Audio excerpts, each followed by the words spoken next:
Жалал Абад шаарынын калкына ыңгайлуу шарттарды түзүүдө каланын инфраструктуралык абалын жакшыртуу аракеттери келерки жылы да улантылат. Бул тууралуу шаар жетекчилери Спутник аймактык башкармалыгынын жашоочулар менен болгон жолугушууда билдиришти. Жыйындын алкагында шаарда жалпы 2019 жылда жасалган жумуштар боюнча маалыматтар берилип, тургундар тарабынан кошумча сунуш пикирлер айтылды. Маалым болгондой, аталган аймактык башкармалыктагы негизги көйгөйлөр көп кабаттуу үйлөрдүн айланасындагы иретсиздик, андагы бир катар коммуникациялык маселелер экени айтылды. Көйгөйлөр менен таанышкан шаар мэри Мурат Алатагаев тармактардын жетекчилерине тийиштүү тапшырмаларды берди. Жергиликтүү бийлик өкүлдөрүнүн эл менен болгон жолугушуулары алдыдагы күндөрү да улантылат. Эске салсак, Жалал Абад шаарынын Спутник аймактык башкармалыгында 30 миңге жакын калк жашайт. Мэриянын бардык тармактагы ишчилер менен иштеген балдарыбыз келип, мына ар бир суроого жооп беришти. Бул бүгүнкү президенттин ушул саясатын колдоо деп эсептейм.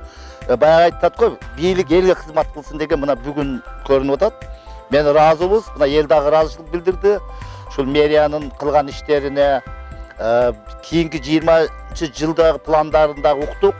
Менимче, Кудай кааласа, ушул бардык иш аткарылат деп ойлойм.